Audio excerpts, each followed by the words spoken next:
Phật cùng chúng con và phù hộ cho chúng con niệm Phật đạt được thành tựu. Con xin mời các con linh, anh linh, hương linh, oan gia gia chủ, tiểu hiền thất tổ, ông bà cha mẹ, nội ngoại hai bên, nhiều đời nhiều kiếp của những người niệm Phật như chúng con ở giảng đường chùa Linh Thánh này. Con xin mời các con linh gia đình nhà ông Văn. Con xin mời các con linh gia đình nhà bà Bảy. Con xin mời các con linh gia đình nhà bà Nhuận. Con xin mời các con linh gia đình nhà bà Quê Lộc. Con xin mời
dưới kín cỏ ba đường. Nếu có ai cần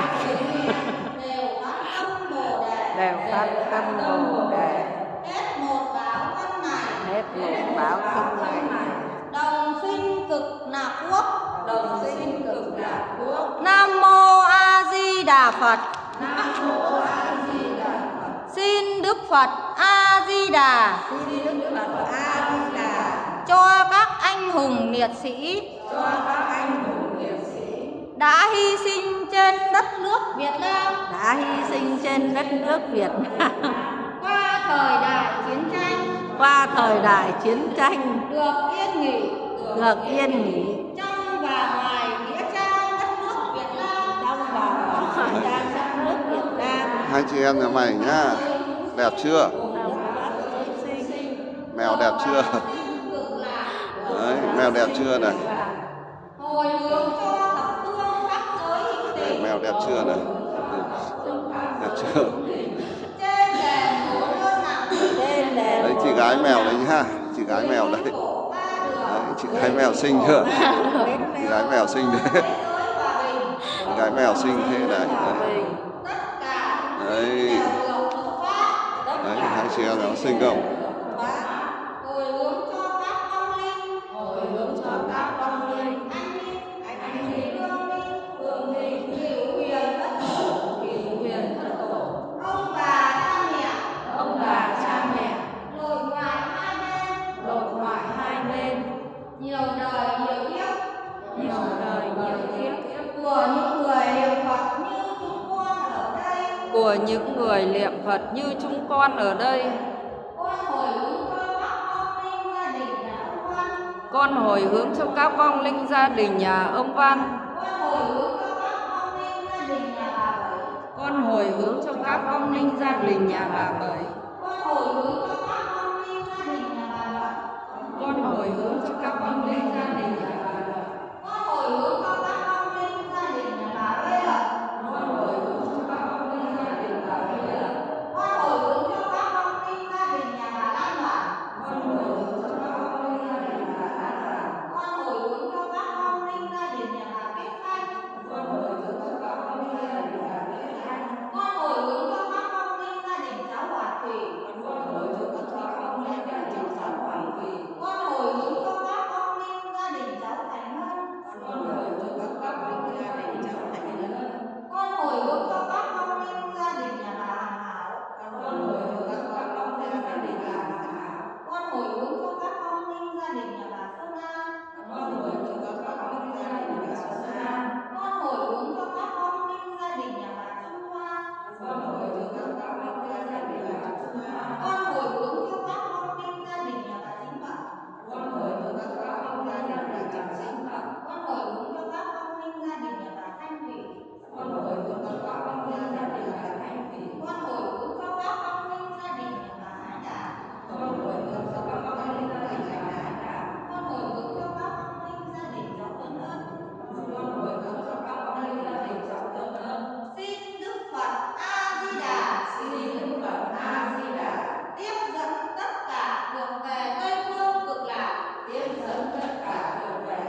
đức lành, trang nghiêm Phật tịnh độ, trên đền bốn ơn nặng, dưới cứu khổ ba đường. Nếu có ai thấy nghe, đều phát tâm Bồ Đề, hết một báo thân này, đồng sinh cực lạc quốc. Nam mô Tây phương cực lạc thế giới đại từ đại bi. A Di Đà Phật.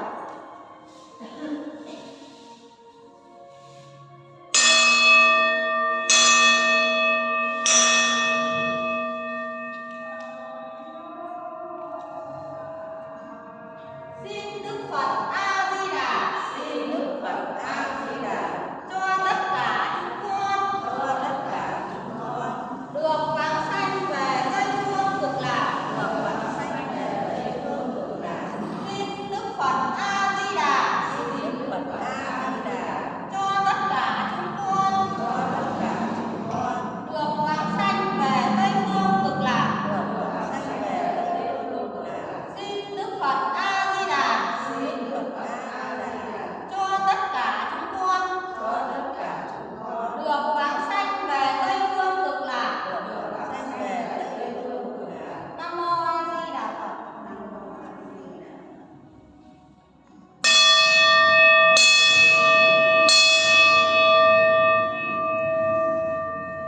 Nam mô A Di Đà Phật. Hôm nay là ngày 5 tháng 11 năm 2023. Con xin khai thị cho các con linh để biết đến Phật pháp và hộ chủ trì khai thị. Kính thưa các con linh đang hiện hữu ở giảng đường chùa Linh Thánh này, hãy lắng nghe những lời chúng tôi nói như sau. Chúng tôi trong pháp hội niệm Phật ở giảng đường chùa Linh Thánh, chúng tôi khuyên các con linh hãy nương vào Tam Bảo chùa Linh Thánh mà tu hành.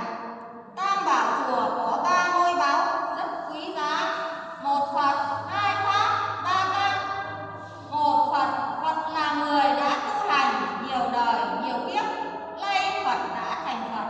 Hai Pháp, Pháp là những lời của Phật để lại nói cho mọi người hiểu cách tu hành nhiều đời nhiều kiếp của Phật. Nay Phật đã thành Phật, Phật để lại